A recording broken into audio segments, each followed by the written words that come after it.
Hello everybody, मैं हूं सुनैना और आप सबका स्वागत है मेरे चैनल मॉम सेज में। आज की इस वीडियो में हम जानेंगे एसआईडीएस के बारे में। एक ऐसी कंडीशन, एक ऐसी स्टेट, ऐसी अनएक्सप्लेन डेथ जो कि न्यूबॉर्न बेबी की होती है, जिसका रीजन हमें समझ में नहीं आता है और ये उन बस बच्चों को ही होती है, ये छोटे बच्चों को ही होती है।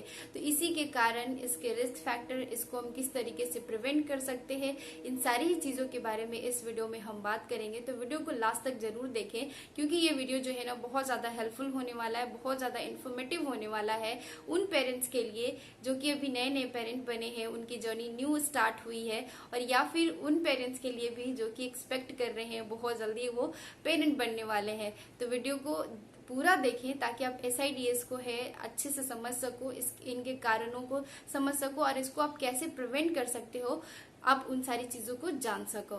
तो वीडियो को शुरू करने से पहले अगर आप मेरे चैनल पे नए हो तो मेक श्योर करो कि आपने मेरे चैनल को सब्सक्राइब कर दिया है, बेल आइकन को प्रेस कर दिया है, और वीडियो देखने के बाद अगर वीडियो हेल्पफुल लगे, अच्छी लगे तो वीडियो को लाइक करना, कमेंट करना, शेयर करना डेफिनेटली करें। So let's get started with the video. SIDS का फुल फॉर्म होता है सडन इन्फेंट डेथ सिंड्रोम। ऐसी अनएक्सप्लेन डेथ, ऐसी अनएक्सप्लेन अनरीजन, जिसका कि रीजन आपको समझ में नहीं आएगा, बच्चा आपका बिल्कुल हेल्दी है और वो सोया और सोए ही रह गया, वैसी स्टेट को हम लोग एसआईडीएस कहते हैं। वैसी अनएक्सप्लेन डेथ को एसआईडीएस कहते हैं, और इसका दूसरा नाम क्रिब डेथ या फिर कॉट डेथ है। अब ये क्रिब और कॉट क्या होता है? क्रिब जो है, कॉट जो है, वो वैसी खाट को, वैसे बेड को कहते हैं जो जिसपे बच्चे सोते हैं, उसको हम लोग कॉट बोलते हैं, क्रिब बोलते हैं, और ये हम बच्चों को सोने के लिए लेते हैं। और इस कॉट और क्रिब में बच्चे सोए हुए हैं और सोए ही रह जाते हैं। उसी डेथ को, उसी अनएक्सप्लेन स्लीप डेथ को अगर हम कहें तो, कहना चाहें तो कह सकते हैं, उसको हम लोग एसआईडीएस कहते हैं। इसके कारण तो अभी तक समझ में नहीं आया कि ऐसा क्यों बच्चों के साथ होता है, बट इसको जो है ना ऐसे एसोसिएट करके हम देख सकते हैं कि बच्चे का वो ब्रेन का वो पोर्शन जहाँ पे किस तरीके का डिफेक्ट है, या फिर बच्चे का ब्रेन का वो पोर्शन जो कि हमारे ब्रीदिंग को कंट्रोल करता है, हमारे स्लीप एरोजल को कंट्रोल करता है, वो मेच्योर नहीं होता है। अब मेच्योर नहीं हो पाता है तो वो अच्छे से फंक्शनिंग नहीं कर पाता है। फंक्शनिंग नहीं कर पाता है तो ये एसआईडीएस हो जाता है। बच्चों को जो स्लीप डेथ हो जाती है, बच्चे सोए हुए में उनकी डेथ हो जाती है। और एसआईडीएस का जो रेशियो है हमारे कंट्री में बहुत ज्यादा कम है in compare to other western countries में, क्योंकि मे बी हम लोग अच्छे से इसको केयर करते हैं बच्चों की, इसलिए, या फिर जो भी इसके पीछे वजह है, अगर हमारे कंट्री में इसका रेशियो कम है, दिस इज वेरी गुड, और हमें इसको कम ही रखना है ताकि हम जितना ज्यादा अवेयर रहेंगे इसके बारे में, उतना ज्यादा इसका रेशियो है कम ही हो, और एक दिन ऐसा हो कि ये खत्म सा ही हो जाए, ये हमारे देश में हो ही ना कि एसआईडीएस हुआ, बच्चा सोया हुआ ही रहा और सोया ही रह गया, ऐसा ना हो। कंसर्न की चीजें हो सकती है अगर हम इसके बारे में नॉलेज ना रखें, इसके बारे में हम थोड़ी सी जानकारी ना रखें, तो मे बी हमारी आधी अधूरी जानकारी की वजह से ये चीजें होने के चांसेस हो सकते हैं। अब हम इसके कॉजेस के बारे में बात करते हैं। तो कॉजेस की अगर हम बात करें तो ये कॉम्बिनेशन हो सकता है फिजिकल फैक्टर का और स्लीपिंग एनवायरनमेंट का। फिजिकल फैक्टर, स्लीपिंग एनवायरनमेंट, इस पे हम वन बाय वन करके इसको बात करेंगे। और ये इन दोनों का जो कॉम्बिनेशन होता है ना, ये बहुत ज्यादा वल्नरेबल कर देता है एसआईडीएस के होने का, इसके चांसेस के, इसके रिस्क को बढ़ा देता है। अगर बच्चे को किसी तरह का फिजिकल डिफेक्ट है, या फिर बच्चे का स्लीपिंग एनवायरनमेंट जो हम प्रोवाइड करा रहे हैं, बच्चे को किस कंडीशन में सोया हुआ है, ये दोनों का जो कॉम्बिनेशन होता है ना, बहुत ज्यादा डेडली हो जाता है एसआईडीएस के लिए।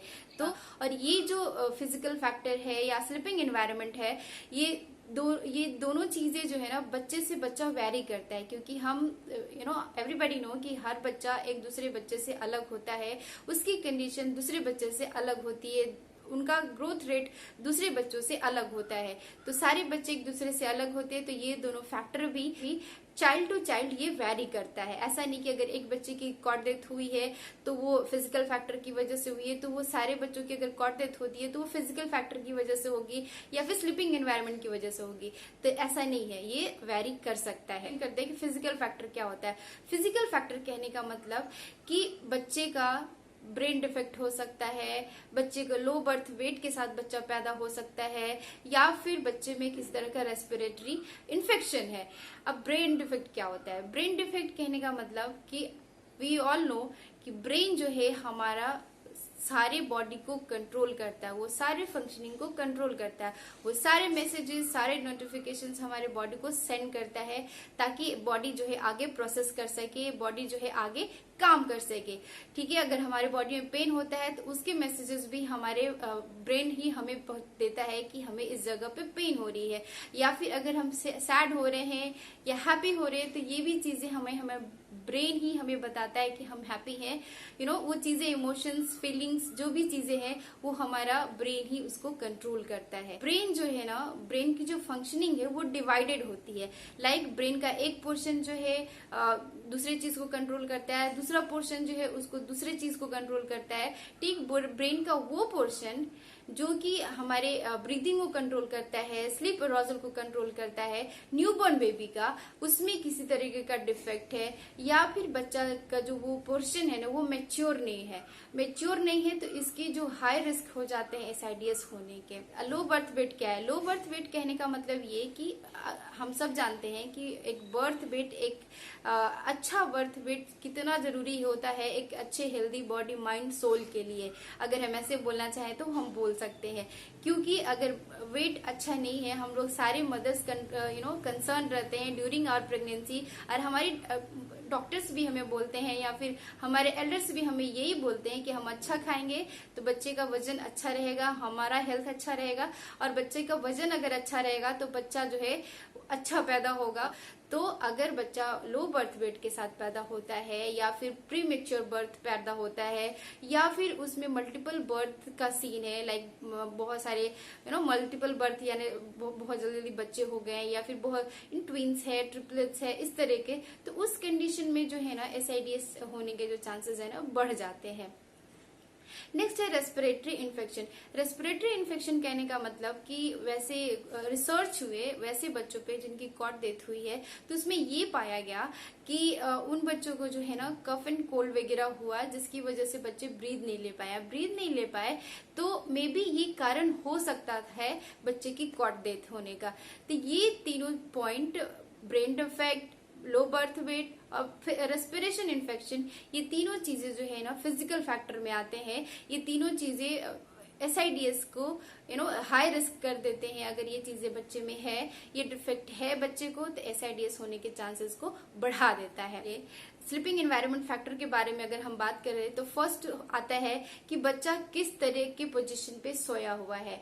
बच्चा जिस तरीके की पोजीशन पे सोया हुआ है ना, पोजीशन बहुत मैटर करता है। अगर बच्चा पेट के साइड से सोया हुआ है तो बच्चे को जो है ब्रीथ लेने में बहुत ज्यादा डिफिकल्ट हो सकता है इन कंपेयर टू जो बच्चा बैक साइड से सोया हुआ है, क्योंकि अगर बच्चा पेट की साइड से सोएगा तो उसको ब्रीथ लेने में थोड़ा सा दिक्कत होगा, उसको प्रॉब्लम हो सकती है इन कंपेयर टू जो बच्चा पीठ के साइड से सोया हुआ है। तो बच्चे का जो स्लीपिंग पोजीशन है वो मैटर कर सकता है। नेक्स्ट है कि बच्चा किस तरीके के बेड पे सोया हुआ है, किस तरीके के सरफेस पे सोया हुआ है। तो बच्चे का जो बेड है ना, हमें हमेशा जो है ना फर्म रखना चाहिए। फर्म कहने का मतलब है ना इक्वल तो होना चाहिए, सॉफ्ट होना चाहिए, बट फ्लफी नहीं होना चाहिए। तो बच्चे जिस तरीके के बेड पे सोया हुआ है तो ये भी बहुत ज्यादा इम्पोर्टेंट मैटर करता है, बहुत ज्यादा इम्पोर्टेंट हो जाता है कि एसआईडीएस को होने में और ना होने में, क्योंकि बच्चे का स्लीपिंग पोजीशन, बच्चा किस तरीके के बेड पे सोया हुआ है, या फिर बच्चे ने अपने बेड को शेयर तो नहीं किया हुआ है। आप बच्चे का, एक छोटे बच्चे का जो रूम है आप वो शेयर तो कर सकते हो। लाइक कहते हैं ना कि हमारे इंडिया में भी जहाँ पे माँ एक न्यू माँ होती है तो वहां पे हम नहीं जाते हैं, वो जो रूम ही हो जाता है वो माँ का ही हो जाता है। हमारे इंडिया में ये ट्रेडिशन है, ठीक है, वहां पे हम लोग जाते नहीं है 6 से 12 दिन तक, तो खास करके हम लोग नहीं जाते हैं, अलाउ ही नहीं होता है, क्योंकि बहुत सारे ट्रेडिशंस भी हैं, बहुत सारे रूल्स भी होते हैं न्यू मदर को लेकर। तो हम रूम तो शेयर कर सकते हैं बट हमें बेड नहीं शेयर करना चाहिए न्यू बॉर्न बेबी के साथ। तो ये भी जरूरी है कि बच्चे ने बेड शेयर किया हुआ है या फिर नहीं शेयर किया हुआ है। फोर्थ है कि बच्चे जब सोया हुआ है उसकी बॉडी ओवरहीट तो नहीं है।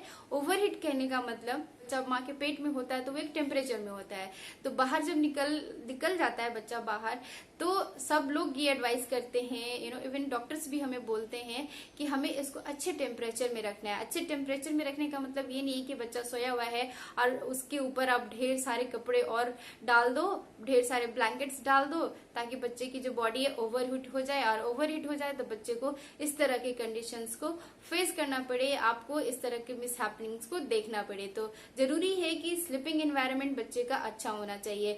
लाइक आप अच्छे से बच्चे को ध्यान दो कि बच्चा किस पोजीशन में सोया हुआ है, बच्चा किस तरह के सरफेस पे सोया हुआ है, बच्चे ने किस तरह का अपना बेड तो शेयर नहीं किया हुआ है, या फिर बच्चे की बॉडी ओवरहीट तो नहीं हुई है। तो ये चारों चीजें जो है ना, ये चारों पॉइंट्स जो है स्लीपिंग एनवायरनमेंट फैक्टर के अंडर में आते हैं, और ये सारी चीजें रीजंस हो सकते हैं, एक बहुत इंपॉर्टेंट रोल प्ले कर सकते हैं एसआईडीएस के होने में। ये तो सारी चीजें हो गई कि फैक्टर क्या क्या होता है। अब इसके रिस्क फैक्टर क्या क्या होते हैं एसआईडीएस के होने में। तो रिस्क फैक्टर की अगर हम बात करें तो इसमें 3 चीजें बहुत ज्यादा इंपॉर्टेंट हो जाती है। फर्स्ट वन की बच्चे का सेक्स क्या है। सेक्स कहने का मतलब ये कि बच्चा मेल है या फीमेल है। तो एसआईडीएस जो है मेल चाइल्ड को ज्यादा होता है in compare to female child में।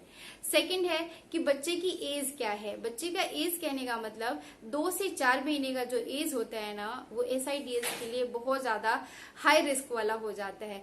उस दौरान 6 महीने का बच्चा होता है, वो बैठना वगैरह सीख जाता है, वो बैठने लगता है, ठीक है। तो 2 से 4 महीने के बच्चे जो है तो वो ड्रोल करना भी सीख जाते हैं, कल्टी मारना भी सीख जाते हैं। तो शायद इस वजह से बोलते हैं कि ये रिस्की बहुत ज्यादा हो जाता है, क्योंकि मे भी बच्चा सोया हुआ है, उसने ड्रोल किया तो वो उसकी एयरवेज जो है वो ब्लॉक हो गई, वो ब्रीथ नहीं ले पाया, तो ये हाई रिस्क हो जाता है।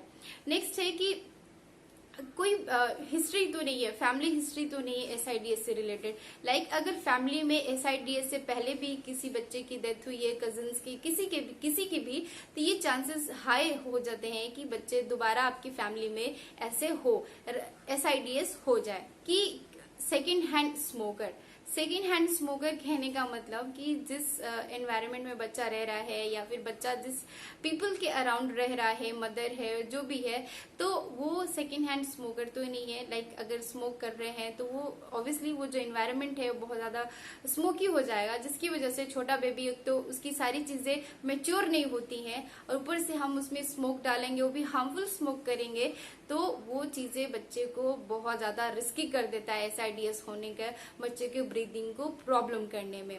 तो जरूरी है कि ये चीजें हम ना करें, ये बहुत ज्यादा, तो ये चीजें जो है बहुत ज्यादा रिस्की फैक्टर होते हैं। फैक्टर है जो कि एसआईडीएस को बहुत ज्यादा होने के रिस्क को बढ़ा देता है, वो है मैटरनल फैक्टर। मैटरनल फैक्टर के अंदर माँ की एज, माँ की प्रीनेटल केयर, माँ अगर स्मोकर है या अल्कोहलिक है या फिर किसी तरह का ड्रग्स लेती है, तो ये चीजें जो है ना बहुत ज्यादा रिस्की हो जाता है एसआईडीएस के होने में, एक न्यूबॉर्न को एसआईडीएस होने में। क्योंकि अगर माँ 20 ईयर से पहले ही अगर माँ बन जाती है तो डेफिनेटली बच्चा जो है मेच्योर नहीं पैदा होगा, प्री मेच्योर पैदा होगा, लो बर्थ वेट के साथ पैदा होगा। लो बर्थ वेट के साथ पैदा होगा तो उसमें बहुत सारे डिफेक्ट हो सकती है, फिजिकल हो सकती है, मेंटल हो सकती है, बहुत तरह के डिफेक्ट हो सकते हैं। तो ये जो फैक्टर है ना, ये मैटरनल फैक्टर के अंदर आती है, जो कि एसआईडीएस के रिस्क को बढ़ा देता है। तो ये वो सारी चीजें हो गई, like sleeping environment, physical factor, maternal risk factor, ये रिस्की फैक्टर, ये सारी चीजें जो है हमने बात कर ली कि ये कौन कौन से ऐसे रिस्की फैक्टर हैं, कौन से रीजंस हो सकते हैं। ये एग्जैक्ट रीजन तो नहीं, बट हाँ ये रीजन हो सकते हैं एसआईडीएस के होने में। तो ये सारी चीजों के बारे में हमने बात कर ली। अब हम बात करते हैं कि इसको प्रिवेंट हम कैसे कर सकते हैं। ऐसे हमारे इंडिया में इसका रेशियो, जैसे मैंने बोला पहले स्टार्टिंग में वीडियो के, कि हमारे इंडिया में इसका रेशियो बहुत कम है, ठीक है। तो जरूरी है हम जितना ज्यादा इसके बारे में अवेयर हो और जितना ज्यादा हम इसके प्रिवेंटिव टिप्स को हम यूज करें, तो एसआईडीएस हमारे बच्चों के साथ नहीं होगा। वो पेन हम लोग बेयर नहीं करेंगे कि एक मदर जो है अपने बच्चे को खोने के बाद वो फील करती है, ठीक है। तो फर्स्ट टिप है कि आप बच्चे को हमेशा पीठ के साइड से सुलाओ। The first and important tip अगर हम इसको कहना चाहे तो कह सकते हैं कि हमेशा अपने बच्चे को जो है ना पीठ के साइड से सुलाओ। क्योंकि अगर आपने पीठ की साइड से नहीं सुलाया, टमी की साइड से सुलाया, तब बच्चे को ब्रीद लेने में दिक्कत हो सकती है, बहुत ज्यादा दिक्कत हो सकती है, क्योंकि बच्चे का जो बॉडी है ना वो अभी ग्रो ही कर रहा होता है, वो अंडर डेवलपमेंट हो रहा होता है, और डेवलपमेंट हो रहा होता है तो बच्चे उसको एडजस्ट नहीं कर पाते, उसको कंट्रोल नहीं कर पाते, वो बैलेंस नहीं कर पाते हैं। ऑटोमेटिक जो फंक्शनिंग है, जगना, सोना, या फिर ब्रेन का वो जो ब्रीदिंग वाला प्रोसेस है, इनहेलिंग एक्सहेलिंग, उसको अच्छे से कंट्रोल नहीं कर पाएंगे। ठीक है, तो जरूरी है कि ऑलवेज मेक श्योर करो कि आपने बच्चे को बैक के साइड से सुलाया है। अगर आप नहीं टेक केयर कर पा रहे हो या फिर आपको कुछ काम है, तो आपने जिसको बोला है उनको भी आप ये मेक श्योर एडवाइस करो कि आपने बच्चे को ध्यान देना है कि बच्चा मेरा टमी के साइड से ना सोए, पीठ के साइड से ही सोए। नेक्स्ट टिप है कि आप जो है क्रिब में सुला रहे हो, कॉट में सुला रहे हो, या फिर आप बेड पे ही सुला रहे हो, तो उसको जितना ज्यादा हो सके बेर रखो और उसको खाली रखो, ताकि बच्चे को किसी तरह की डिस्टरबेंस ना हो ब्रीद लेने में। सपोज अगर बच्चा टर्न करता है, या फिर 2 से 4 महीने 6 महीने तक तो बच्चे बैठने भी लगते हैं, तो उस वक्त अगर सपोज अगर बच्चा रोल करके टर्न करके उस दूसरे साइड अगर टर्न होता है और आपने कोई टॉयज रखा है, उसमें कोई सॉफ्ट टॉयज रखा है, तो मे भी उसको वो उसके एयरवेज को ब्लॉक कर सकता है, तो बच्चा ब्रीथ नहीं लेगा तो ये चीजें होने के चांसेस हो जाता है। तो जितना ज्यादा हो सके बच्चे का बेड, बच्चे का क्रिब कह लो, कॉट कह लो, बेड कह लो, उसको जितना ज्यादा हो सके आप उसको खाली रखो। नेक्स्ट है कि आप जो है बच्चे के साथ बेड शेयर ना करो, आप रूम शेयर करो बट बेड शेयर ना करो।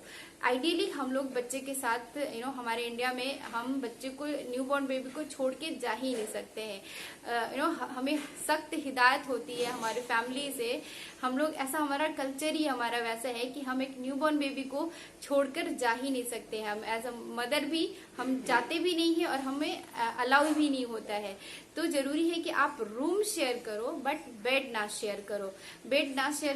हो सकता है सपोज अगर आपने बेड शेयर किया, सपोज अगर बच्चे ने टर्न किया या फिर आपने अगर टर्न किया, मे बी आपका बॉडी पोर्शन कोई बच्चे की बॉडी पे चला जाए जिसकी वजह से बच्चा ब्रीथ नहीं ले पाए, तो उसको प्रॉब्लम हो सकती है।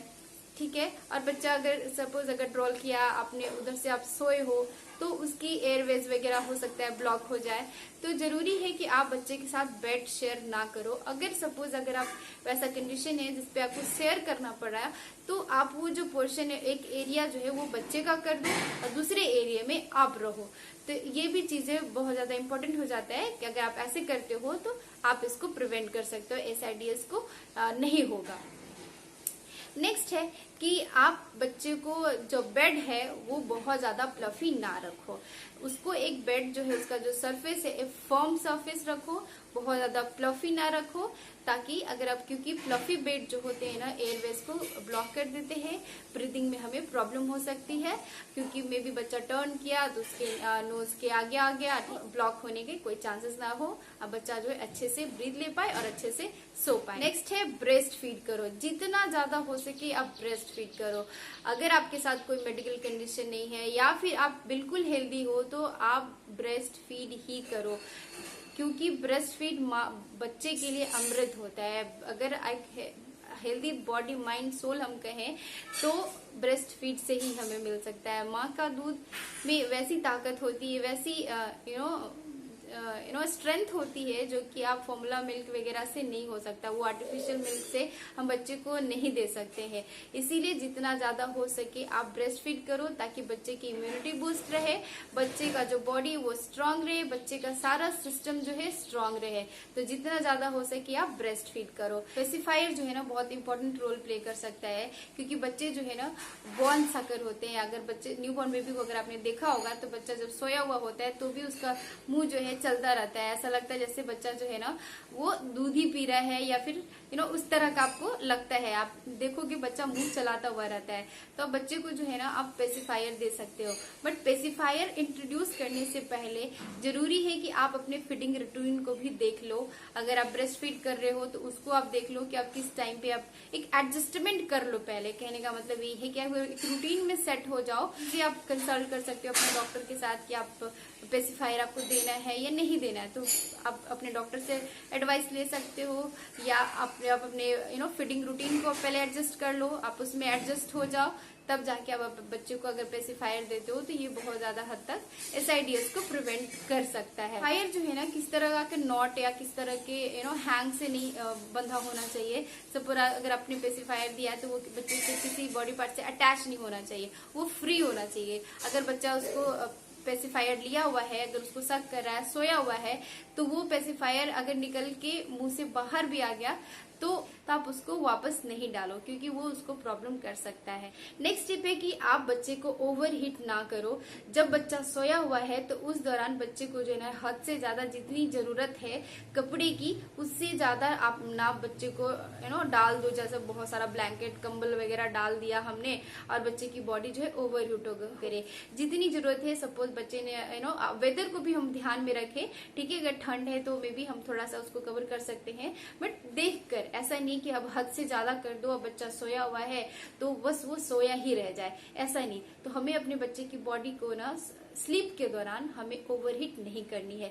जितनी जरूरत है ही हमें उसको कपड़े देने हैं, उतने ही ज्यादा उसको हमें कवर करना है, उससे ज्यादा हमें कवर नहीं करना है।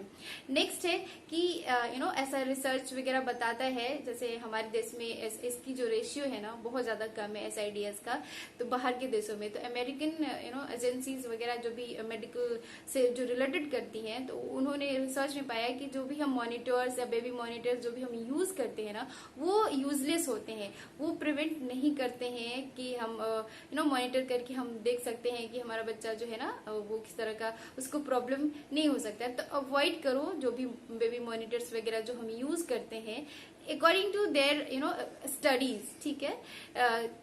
इसमें आया है कि ये जो मॉनिटर्स, बेबी मॉनिटर्स हम यूज करते हैं, वो हेल्प नहीं करते SIDS को प्रिवेंट करने के। नेक्स्ट टिप है कि बच्चे को हमेशा इम्यूनाइज कराते रहो, क्योंकि इम्यूनाइजेशन जो है हमारे बॉडी को स्ट्रांग कराता है, बच्चे की बॉडी को स्ट्रांग बनाता है, बीमारियों से लड़ने के लिए भी और अंदर से बच्चे को स्ट्रेंथ देने के लिए भी।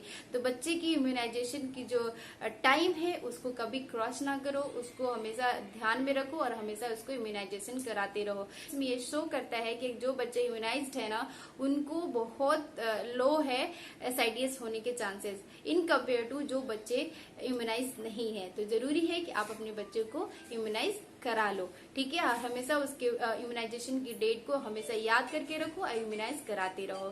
तो ये वो सारे टिप्स है जिसको यूज करके हम जो है SIDS की कंडीशन को अवॉइड कर सकते हैं, ताकि हमारे बच्चे को जो है SIDS ना हो, कॉट डेथ, क्रीप डेथ, जो भी इसका नाम है, ये ना हो, ताकि हम अपने बच्चों को खोना नहीं चाहते हैं। सारी मदर्स जो है ना एक ही होती हैं, ठीक है। सारी की फीलिंग्स जो एक ही होती है अपने बच्चे के लिए, वो केयर, वो प्यार, वो डर, वो सारी चीजें सारी मदर्स का एक ही होता है। वो अपने बच्चों को खोना नहीं चाहते हैं, ठीक है।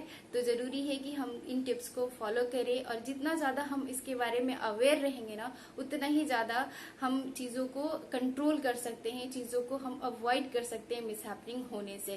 For this video guys, I hope ये वीडियो आपको बहुत ज्यादा इन्फॉर्मेटिव लगी हो, आपको इससे कुछ इन्फॉर्मेशन मिली हो। तो इसको लाइक जरूर करें, कमेंट जरूर करें और मेरे चैनल को सब्सक्राइब डेफिनेटली करें। That's means a lot guys to keep motivating us. Yeah, so that's all for this video. Bye bye.